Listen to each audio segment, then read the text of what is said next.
बच्चों, बीती कक्षाओं में हमने सामाजिक समस्याओं के बारे में जाना है। हमने ये जाना कि सामाजिक समस्याएं क्या होती हैं।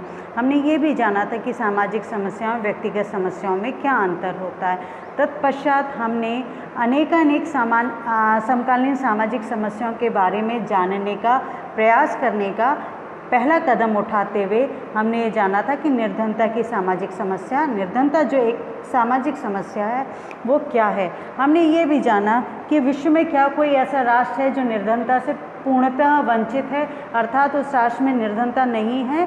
तो ऐसा संभव ही नहीं है। निर्धनता का स्वरूप, निर्धनता का प्रकार, निर्धनता का दर अलग अलग हो सकती है। और ये बात सिर्फ निर्धनता पर लागू नहीं होती, ये तथ्य सभी समकालीन सामाजिक समस्याओं पर लागू होता है। विश्व का ऐसा कोई राष्ट्र नहीं है, मैंने पहली कक्षा में आपको बताया था, विश्व का ऐसा कोई राष्ट्र नहीं है, चाहे वो कितना भी विकसित हो या कितना भी अल्प विकसित हो, कि वहाँ पर सामाजिक समस्याएं ना हो। ठीक है। अब उसके बाद हमने बात की थी निर्धनता की समस्या को हमने बहुत विस्तार से पढ़ा था। जिन विद्यार्थियों ने PDF नोट्स देखे होंगे और जिन्होंने वीडियो सुना होगा उनको ये बात भली भांति पता होगी कि हमने कितने विस्तार से निर्धनता की समस्या के बारे में चर्चा की थी। यहाँ तक कि हमने निर्धनता के विभिन्न सिद्धांतों को जाना था। हमने ये भी जाना था कि निर्धनता एक ऐसी समस्या है जिसके लिए विश्व की सभी राष्ट्र अपने अपने स्तर पर अनेकानेक प्रयास करते हैं। अब निर्धनता का विषय जब हमने समाप्त कर लिया, हमने ये जाना कि भारत सरकार की ऐसी कौन सी योजनाएं हैं जो निर्धनता समाप्ति के लिए निरंतर प्रयासरत हैं। और विशेषकर हमने पंचवर्षीय योजनाओं के बारे में जाना कि पंचवर्षीय योजनाओं में ऐसे कौन से प्रावधान दिए गए जिनसे निर्धनता की समस्या को दूर करने में सहायता मिल सके। अब इसके बाद हमने पिछली कक्षा में जाना था कि अपराध क्या है। हमने ये भी जाना कि विश्व का ऐसा कोई भी देश नहीं है, विश्व का ऐसा कोई भी हिस्सा नहीं है, विश्व में ऐसा कोई भी समाज नहीं है, चाहे वो अति विकसित समाज हो, चाहे वो अल्प विकसित हो, या चाहे वो आदिम समाज ही क्यों ना हो। विश्व का ऐसा कोई समाज नहीं है जहाँ पर अपराध नहीं होता हो। लेकिन ये तयशुदा बात है कि अपराध का स्वरूप, अपराध का प्रकार, अपराध की दर हर राष्ट्र में, हर समाज में अलग अलग होती है। और उसके तत्पश्चात हमने ये भी जाना था कि अपराध किसे कहते हैं। और इस बात को समझने के लिए कि अपराध किसे कहते हैं, हमने विभिन्न समाजशास्त्रियों की परिभाषाओं को, विभिन्न सामाजिक वैज्ञानिकों के द्वारा दी गई परिभाषाओं को जाना। आज हम बात करेंगे क्लिनॉड ने ऐसे कौन से 6 आधार बताए जिसके आधार पर उन्होंने अपराध को समझाने की चेष्टा की। तो पहला उन्होंने आधार बताया हिंसात्मक व्यक्तिगत अपराध। ठीक है, यह अपराध क्या है? देखिए, जैसे कि नाम से स्वतः स्पष्ट है, हिंसात्मक। हिंसा क्या होती है आप भली भांति परिचित हैं कि किसी भी हथियार के द्वारा, किसी भी वस्तु के द्वारा किसी व्यक्ति विशेष को शारीरिक क्षति पहुंचाना, किसी समूह विशेष को शारीरिक क्षति पहुंचाना। अब शारीरिक क्षति किस सीमा तक है, यह अपराध की जो अपराध का स्वरूप है उस पर निर्भर करता है। तो हिंसात्मक व्यक्तिगत अपराध क्या है? यह अपराध हिंसात्मक क्रिया के द्वारा किया जाता है। यह अपराध सामाजिक दृष्टि से घोर निंदनीय माना जाता है। ये स्वाभाविक सी बात है कि आपने आपस में भी बात करते हुए सुना है कि भाई कोई बात नहीं, इतनी भी बड़ी बात नहीं थी कि जिसके लिए आप शारीरिक तौर पे किसी को नुकसान पहुंचाएं। और ये हिंसात्मक जो अपराध है, हिंसात्मक व्यक्तिगत अपराध, ये सिर्फ सामाजिक दृष्टि से ही घोर निंदनीय नहीं है, ये राज्य के द्वारा इस प्रकार के अपराध के विरुद्ध कठोर दंडात्मक कार्रवाई भी की जाती है। कई बार आजीवन कारावास दिया जाता है। और अगर आपने इस हिंसात्मक कार्रवाई के भीतर अगर अपराधी किसी की हत्या कर देता है तो उसे स्वयं मृत्युदंड की सज़ा भी मिलने की संभावना रहती है। अब जो उन्होंने क्लिनॉड ने 6 प्रकार के अपराध बताए, उसमें दूसरा अपराध था संपत्ति संबंधी आकस्मिक अपराध। ठीक है, अब ये क्या है? तो ये स्वतः अपने नाम से स्पष्ट है, संपत्ति संबंधी आकस्मिक अपराध। इस प्रकार का अपराध व्यक्तिगत संपत्ति के अधिकारों का उल्लंघन होता है। इस श्रेणी के अपराधों का आधार अपराधी द्वारा धन लाभ की प्राप्ति होता है। देखिए, मैंने पहले भी आपको बताया था कि कई बार व्यक्ति का उद्देश्य क्या होता है? धन लाभ प्राप्त करना, अपने आप को आर्थिक रूप से सुदृढ़ करना। लेकिन दुर्भाग्यपूर्ण तथ्य इसके साथ क्या जुड़ा हुआ है कि व्यक्ति परिश्रम के द्वारा अपने आप को आर्थिक रूप से सुदृढ़ दृढ़ करने के बनस्पत वो क्या करता है, चोरी करने का रास्ता अपनाता है और वो किसी के घर जाके सेंध लगाकर या डकैती कर कर लूटपाट मचाता है, उसकी संपत्ति को नुकसान पहुंचाता है। तो इस प्रकार के जो अपराध हैं उसे संपत्ति संबंधी आकस्मिक अपराध कहा जाता है। अब इसके बाद हम दूसरी बात करते हैं कि उन्होंने और किस प्रकार के अपराध की बात की। तो अब हम बात करते हैं व्यावसायिक अपराध की। व्यावसायिक अपराध क्या है? व्यावसायिक अपराध इस प्रकार के अपराध में व्यक्ति जिस व्यवसाय में संलग्न है उसी में अपने आर्थिक हितों की पूर्ति के लिए व्यावसायिक कानून का उल्लंघन करके आपराधिक कृत्य करता है। समझे इस बात को। मान लीजिए आप कोई कार्य कर रहे हैं, आप कोई बिजनेस कर रहे हैं और उसमें आपने, सरकार ने आपसे अपेक्षा की कि आप जब अपना बिजनेस करेंगे, ये देखिए ये इस प्रकार का अपराध भारत में तो अत्यधिक होता है कि भारत ही क्या, एशियन कंट्रीज़ में, विश्व में ऐसा कोई राष्ट्र नहीं है जहाँ ऐसा अपराध ना होता, लेकिन उसकी दर अलग अलग जगह होती है। तो अब यहाँ व्यावसायिक अपराध क्या होगा कि आपसे ये अपेक्षा की गई है कि आपने जो खरीद फरोख्त की है उसको आप बिलिंग आप उसकी पूरी करें, उसका आप बिल्कुल स्पष्ट तौर पर आप इंगित करें कि आपको कितना लाभ हुआ है, कितना नुकसान हुआ है। लेकिन यहाँ पर अधिकतर लोग क्या करते हैं कि अपने को खासकर इनकम टैक्स देने के लिए, आयकर देने से बचाने के लिए जो खरीद फरोख्त करते हैं उसे काले धन में परिवर्तित कर देते हैं। और काला धन का मतलब क्या हुआ कि उसे शो नहीं करते हैं, बिलिंग नहीं करते हैं। आप अधिकतर जैसे उपभोक्ता संरक्षण कानून का कई बार आप विज्ञापन देखते होंगे तो कहीं ना कहीं इसी चीज़ से जुड़ा हुआ कि आपने कोई सामान खरीदा, अगर उसकी बिलिंग प्रॉपर है तो ये स्पष्ट तौर पे सरकार के पास रहता है कि भाई इस व्यक्ति ने इतने सामान को बेचा, इतना धन अर्जित किया। लेकिन आप अधिकतर दुकानदारों को देखेंगे कि वो ऐसा नहीं करते और उस सारे लाभ को वो स्वयं ही प्राप्त करने की चेष्टा करते हैं। तो इस प्रकार का ये व्यावसायिक कानून का अपराध माना जाता है, व्यावसायिक अपराध माना जाता है। अब राजनीतिक अपराध क्या है? उन्होंने चौथी श्रेणी जो बताई है वो राजनीतिक अपराध की बताई। किसने? क्लीनॉर्ड ने। तो राजनीतिक अपराध क्या है? राजनीतिक हितों की तुष्टि के लिए राजद्रोह, जासूसी, सरकार को विश्वास मत पारित करवाने के लिए विपक्षी सांसदों को प्रलोभन देना आदि कार्य आपराधिक श्रेणी में आते हैं। ठीक है, ये आप समझते ही हैं आपकी राजनीतिक अपराध क्या होते हैं। और उसके बाद हम बात करते हैं सार्वजनिक व्यवस्था संबंधी अपराध। यह वह अपराध है जिसमें व्यक्ति समाज में व्यवहार संबंधी नियमों का उल्लंघन करता है। जैसे अब सामाजिक व्यवस्था संबंधी अपराध क्या हो सकता है कि आपसे ये अपेक्षा की जाती है कि जब आप सार्वजनिक स्थलों में जाएं तो आपकी ना तो वेशभूषा ना आपका कृत्य जो एक समाज की संस्कृति है उसके अनुरूप हो, अश्लील ना हो, अभद्र ना हो। परंतु अगर आप ऐसा करते हैं तो आपको दंडित होना पड़ता है। जैसे मैं भारत की बात अक्सर आप लोगों से करती हूँ, लेकिन अलग राज्यों की बात करती हूँ। जैसे जापान में अगर आपके पास पेट है, पालतू पशु है और आप उसे पार्क में ले जाते हैं या आप सड़कों पे घुमाते हैं तो अगर वो पॉटी करता है ना, तो उसकी पॉटी को आपको खुद उठाकर पॉलीथीन में रखना पड़ता है, पॉलीथीन बैग में रखना पड़ता है और जो विशिष्ट जगह है, डस्टबिन है, उसमें डालना पड़ता है। अगर आप ऐसा नहीं करते तो आपको दंडित किया जा सकता है। सिंगापुर है या दूसरे विश्व के देश हैं जहाँ पर थूकना पूरी तरह से, सार्वजनिक स्थानों पर थूकना गैरकानूनी है, कूड़ा करकट फेंकना गैरकानूनी है। तो ये सारे सार्वजनिक व्यवस्था संबंधी अपराध की श्रेणी में आते हैं। अब इसके बाद हम बात करते हैं परंपरागत अपराध की।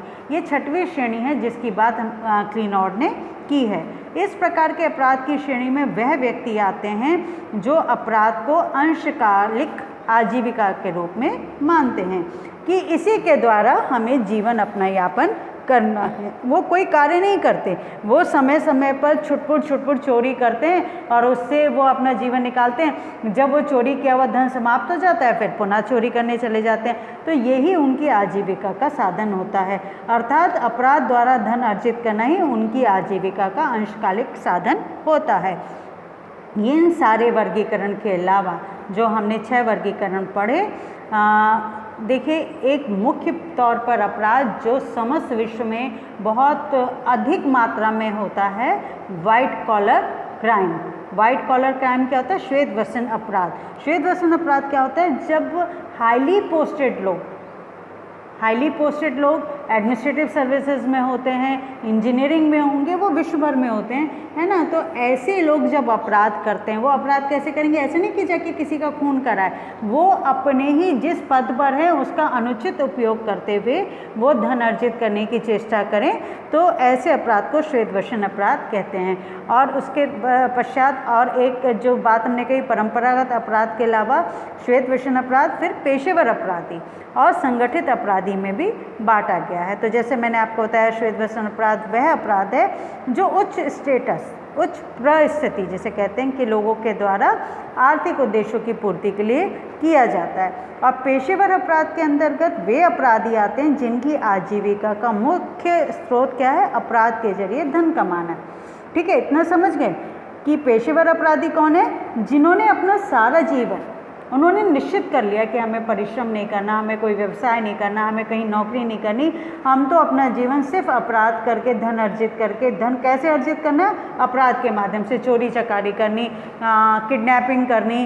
किडनैपिंग करने से क्या होगा कि वो कहेंगे कि भाई जिस व्यक्ति को हमने किडनैप किया उसको हम तब छोड़ेंगे जब आप हमें धन देंगे। तो ऐसे हर समाज में ऐसे बहुतायता लोग रहते हैं जो इस तरह के अपराध की ओर बढ़ते हैं। संगठित अपराध की वह श्रेणी है जहाँ अपराधियों के समूह द्वारा पूर्व नियोजित तरीके से अपराध किया जाता है। अब अपराध के सिद्धांत हम जानेंगे। अपराध के सिद्धांत कौन कौन से हैं? पहला है शास्त्रीय क्लासिकल व्याख्या। कौन सी है? शास्त्रीय क्लासिकल व्याख्या। अब ये क्या है? तो शास्त्रीय जो व्याख्या है, वहाँ अपराध को व्यक्ति का एक ऐसा व्यवहार माना जाता है जो सामाजिक संविदा का उल्लंघन करता हो। मैं अभी समझाऊंगी, पहले आप इसे समझ लीजिए।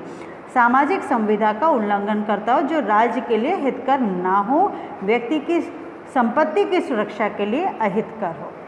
ठीक है, अब ये एक आम प्रकार का अपराध है। ये शास्त्रीय अपराध ये क्या बात करता है? ये क्या कहता है कि व्यक्ति की जो स्वतंत्रता है और उसकी जो इच्छा है उसके विरुद्ध जाकर जब व्यक्ति का अहित किया जाता है, तो ये क्लासिकल व्याख्या के अंतर्गत आता है। यहाँ जो सोशल नॉर्म्स हैं, सोशल वैल्यूज़ हैं, जो समाज में एक नियम है, एक परिपाटी है, उसके विरुद्ध जाकर, और स्वाभाविक तौर पे जब उसके विरुद्ध जाके कोई कार्य किया जाएगा तो वो देश हित में नहीं होगा, समाज हित में नहीं होगा। तो इस प्रकार की व्याख्या के अंतर्गत ये बिल्कुल स्पष्ट किया गया है कि जो राज्य के लिए हितकर ना हो, व्यक्ति की संपत्ति की सुरक्षा के लिए अहितकर हो। ठीक है, और इसमें बताया गया है कि व्यक्ति सुखदायी कार्यों को करने की चेष्टा करता है एवं पीड़ा पहुंचाने वाले कार्यों से बचता है अधिकतर, है ना। सभी व्यक्तियों के मतानुसार इस सिद्धांत में अपराध का कारण व्यक्ति की स्वतंत्रता और उसकी इच्छा शक्ति को सुखवाद के आधार पर प्रस्तुत किया गया है। अब हम बात करते हैं जैविकीय सिद्धांत की। अपराध का जैविकीय सिद्धांत को हम क्या कहेंगे? बायोलॉजिकल, है ना। तो जैविकीय सिद्धांत क्या कहता है कि अपराध का कारण जैविकीय एवं या वंशानुगत है। ठीक है, अब ये क्या है और इसके बारे में किन विद्वानों ने चर्चा की है? तो मुख्यतः यहाँ 3 विद्वानों के नाम आते हैं, लोम्ब्रोसो, फेरी एंड गैरीफेल। ठीक है, इन्होंने जैविकीय सिद्धांत की व्याख्या की। अब क्या कहा लोम्ब्रोसो ने? लोम्ब्रोसो ने जिस सिद्धांत के द्वारा जैविकीय सिद्धांत को समझाने की चेष्टा की वो था विकासवादी प्रत्यावर्ती सिद्धांत। क्या था? याद रखिएगा, मैं आपसे असाइनमेंट में प्रश्न पूछ सकती हूँ कि लोम्ब्रोसो ने जैविकीय सिद्धांत को किस माध्यम से, किस आधार बिंदु पे केंद्रित करके समझाया। तो या फिर मैं आपसे पूछ सकती हूँ विकासवादी प्रत्यावादी सिद्धांत क्या है? तो ये सिद्धांत क्या कहता है कि शारीरिक रचना का प्रकार अपराध का जो आधार है उसे निश्चित करता है। लोम्ब्रोसो का क्या मानना था? अपराधियों को विशेषकर शारीरिक असमानताओं या क्षति चिन्हों से पहचाना जा सकता है। वे मानते हैं कि व्यक्ति आपराधिक प्रवृत्ति का होता है। देखिए, ये हर अपराध का सिद्धांत अलग अलग आधार बिंदुओं पे केंद्रित है और जैविकी सिद्धांत इस आधार बिंदु पे केंद्रित है कि जो व्यक्ति आपराधिक वृत्ति का होता है, प्रवृत्ति का होता है, वो हर स्थिति में अपराध करता है अनटिल अनलेस बहुत ही डिफरेंट कंडीशन ना हो जाए, बहुत ही ज़्यादा अनुकूल परिस्थिति ना हो, है ना। ऐसी स्थिति में वो अपनी आपराधिक प्रवृत्ति को हो सकता है कुछ समय के लिए छोड़ दे, परंतु जिस व्यक्ति की आपराधिक प्रवृत्ति है वो अपराध हर स्थिति में करता है।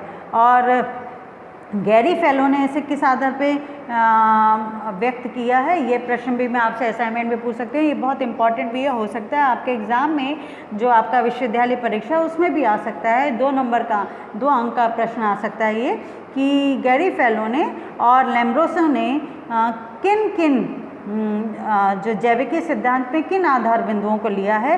तो हम स्पष्ट कहेंगे कि लोम्ब्रोसो ने तो शारीरिक आधार को लिया है, शारीरिक असमानताओं को लिया है, और वहीं गैरी फेलो ने शारीरिक दोषों की अपेक्षा मानसिक दोषों पे जोर दिया है। समझ गए डिफरेंस कि जो लैम्ब्रोसो है उसने शारीरिक दोषों की बात की है और गैरी फेलो ने मानसिक दोषों की बात की। उन्होंने स्वीकार किया है कि पर्यावरण संबंधी कारण व्यक्ति की अपराधिता में महत्वपूर्ण भूमिका निभाते हैं। आगे समझ में? तो हमने पहला सिद्धांत क्या पढ़ा था? शास्त्रीय सिद्धांत। दूसरा सिद्धांत हमने क्या पढ़ा? शारीरिक जैविकीय सिद्धांत। अब तीसरा सिद्धांत हम पढ़ेंगे शारीरिक रचना संबंधी सिद्धांत।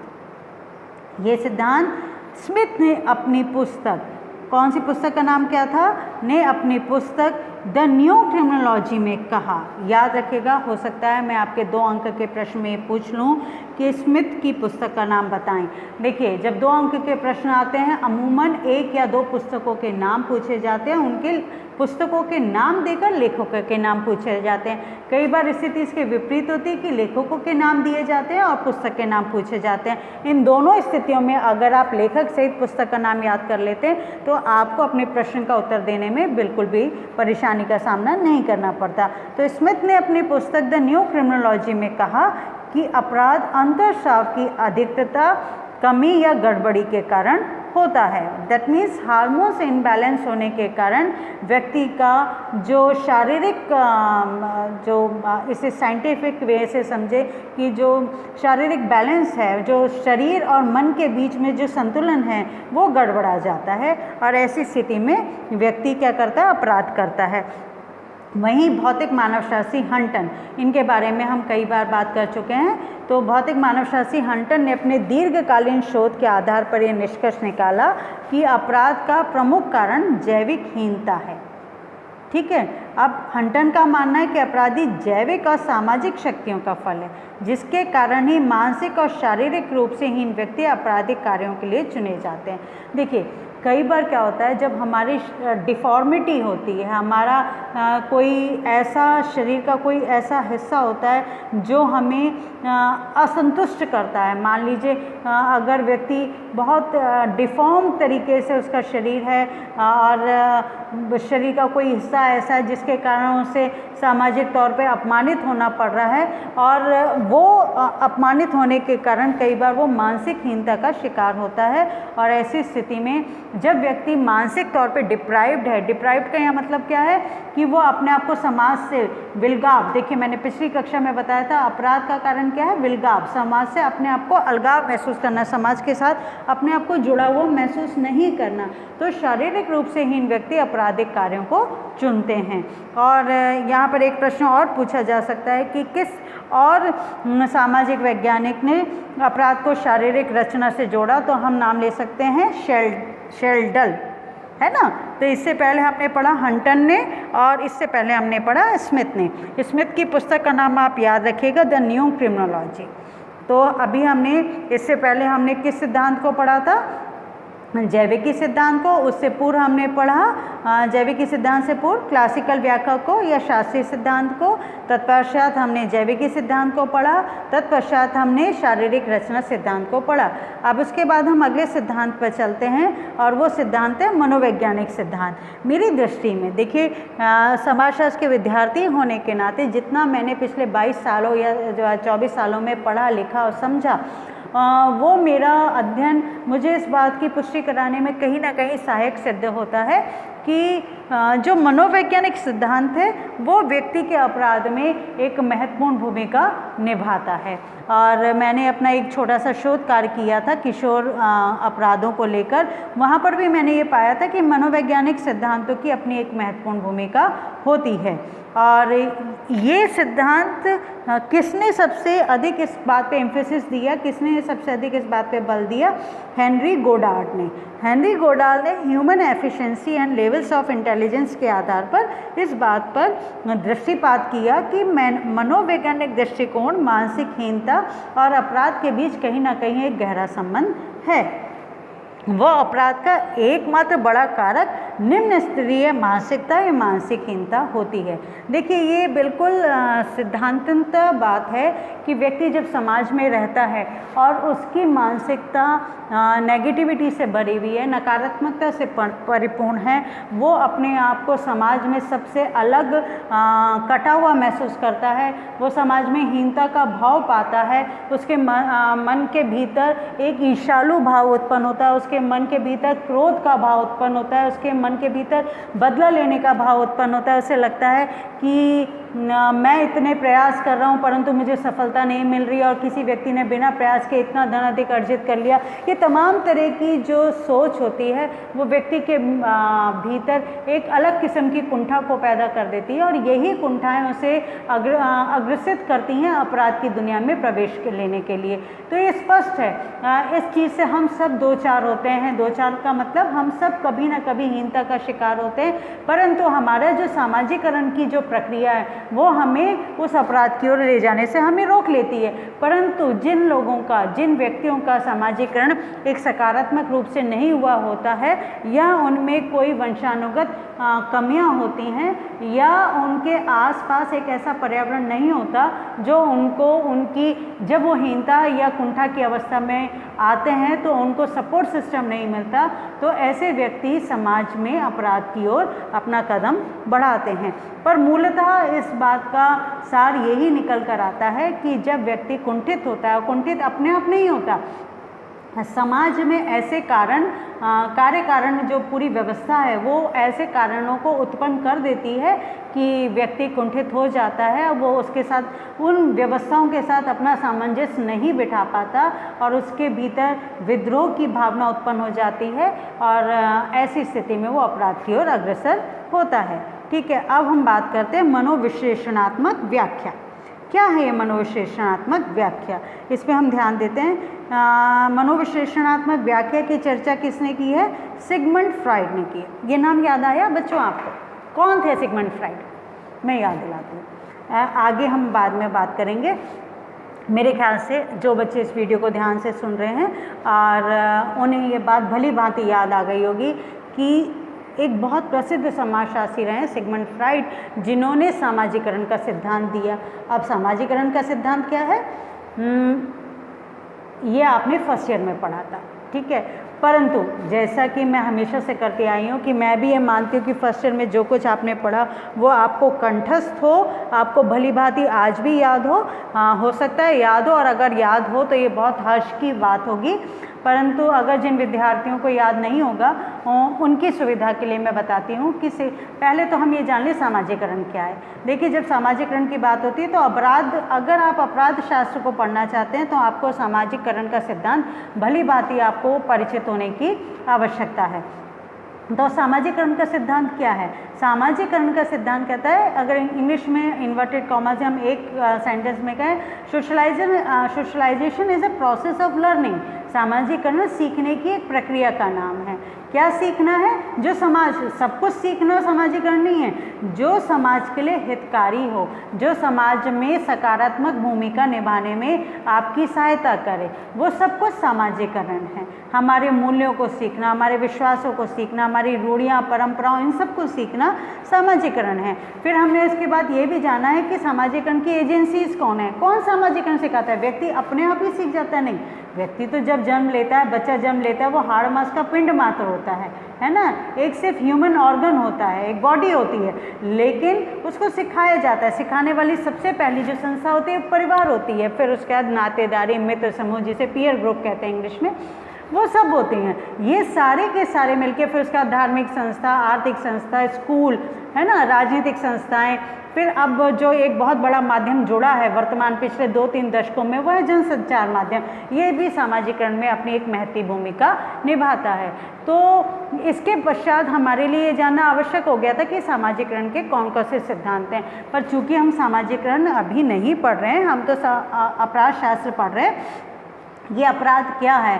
तो यहाँ पर जब मनोविश्लेषणात्मक व्याख्या की बात आ रही है, तो इस व्याख्या को समझाने के लिए हम सिगमंड फ्राइड को हमें समझना ज़रूरी है। इसलिए हम अपने पुराने पृष्ठों को पलटकर पुनः प्रथम वर्ष की बात कर रहे हैं। सिगमंड फ्राइड ने सामाजिकरण का जो सिद्धांत दिया, वो सिद्धांत दिया था उन्होंने इड, ईगो और सुपर ईगो, इन 3 आधार बिंदुओं पर केंद्रित करके दिया था। क्या है इड, क्या है ईगो, क्या है सुपर ईगो, ये अब मैं एक उदाहरण से आपको समझाती हूँ। इड क्या है, हमारी मूल अभिप्रेरणाएं हैं, हमारी इच्छाएं हैं, हमारी भावनाएं हैं।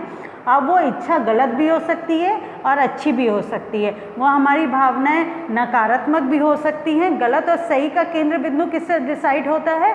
समाज की वैल्यू से डिसाइड होता है, समाज के मानकों से डिसाइड होता है, सोशल नॉर्म से डिसाइड होता है ना। तो हमारी जो अभिप्रेरणा है, हमारी जो इच्छा है, वो क्या है? इड है। ईगो क्या है?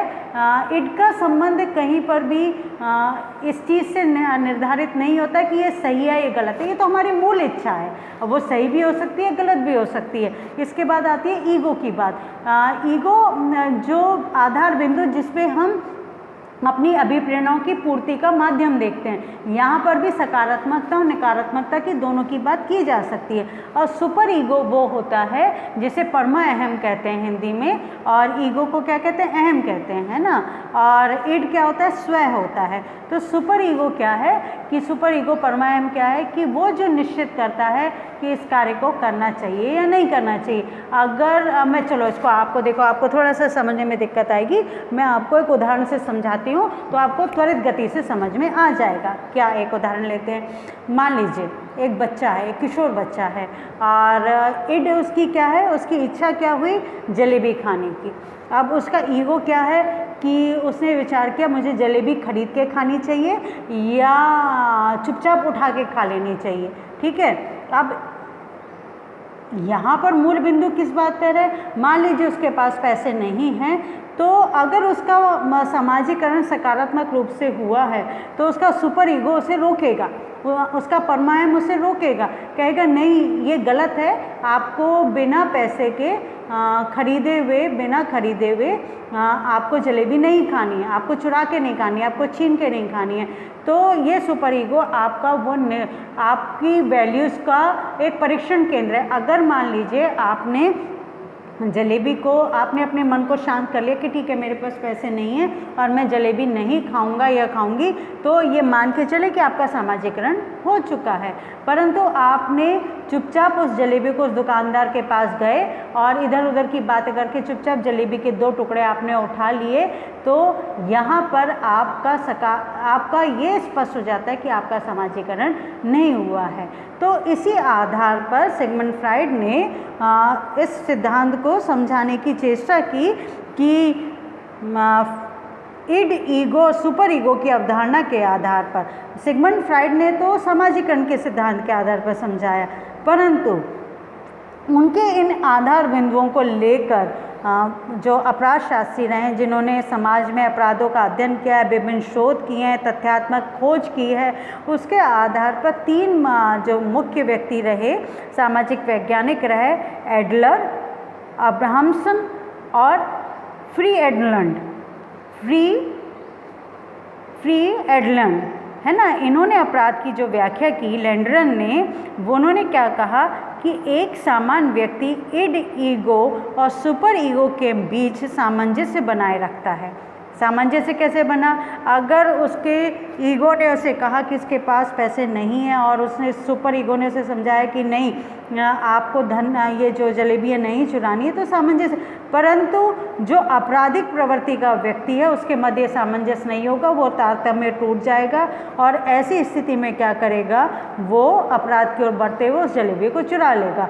तो मेरे ख्याल से आप इस बात को बहुत भली भांति तरीके से समझ गए हैं कि क्या मनोविश्लेषणात्मक व्याख्या किस बात पर कि व्यक्ति ने जो कुछ सीखा है उस जो उसका स्वयं है, जो उसकी मूल अभिप्रेरणा है, उसको वो दबा लेता है। अगर वो मूल अभिप्रेरणाएं गलत हैं तो उसको वो दबा लेता है कि नहीं, ये कार्य गलत है और इस कार्य को मुझे नहीं करना है।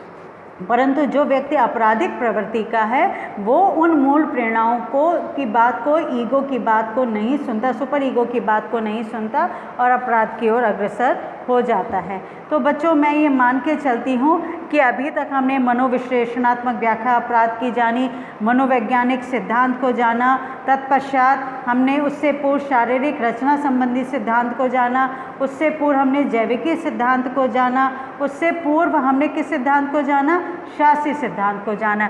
ये सारे सिद्धांत हमने जाने अपराध के संबंध में कि ये सिद्धांत अपराध के बारे में क्या कहते हैं, और मैं आशा करती हूँ कि आपको ये सिद्धांत समझ में आ गए होंगे। और हमने क्लीनार्ड के द्वारा दी गई अलग अलग आधार बिंदुओं पर भी जाना, जिसमें उन्होंने परंपरागत अपराध की बात की, व्यावसायिक अपराध की बात की, राजनीतिक अपराध की बात की, सार्वजनिक व्यवस्था संबंधी अपराध की बात की, हिंसात्मक व्यक्तिगत अपराध की बात की और संपत्ति संबंधी आकस्मिक अपराध की बात की। तो बच्चों, हमने अपराध की अवधारणा का काफ़ी कुछ अंश जाना।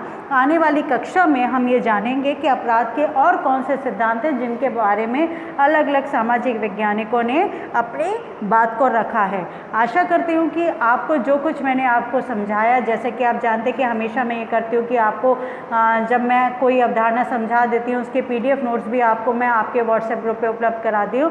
तो आशा करती हूँ कि आप उसे ध्यान से पढ़ेंगे। ये सिर्फ मैं आशा ही करती हूँ, विश्वास नहीं कर पा रही हूँ, क्योंकि लगभग आप कक्षा में 40-50 विद्यार्थी हैं और जहाँ तक मैं समझ पा रही हूँ 1 या 2 विद्यार्थियों से ज़्यादा तो 1 मास से ऊपर होने को आया। आप लोग ना तो वीडियो देखते, ना PDF नोट्स देखते, ना असाइनमेंट को पूरा करते। लेकिन यही विश्वास कर सकती हूँ कि आने वाले समय में आशान्वित हूँ क्या आने वाले समय में आप अपनी पढ़ाई को लेकर बहुत अधिक सचेत होंगे, अपने विश्वविद्यालय परीक्षा की भी तैयारी करेंगे और एक वर्ष के पश्चात जब आपका ग्रेजुएशन पूरा हो जाएगा तो आपको विभिन्न प्रतियोगिताओं परीक्षाओं में भी ये जो कुछ आप पढ़ रहे हैं वो आपके लिए बहुत उपयोगी होगा। इसी शुभकामना के साथ कि आने वाले समय में आप अपने जो विद्या अध्ययन है उस पर बहुत अधिक ध्यान देंगे। धन्यवाद।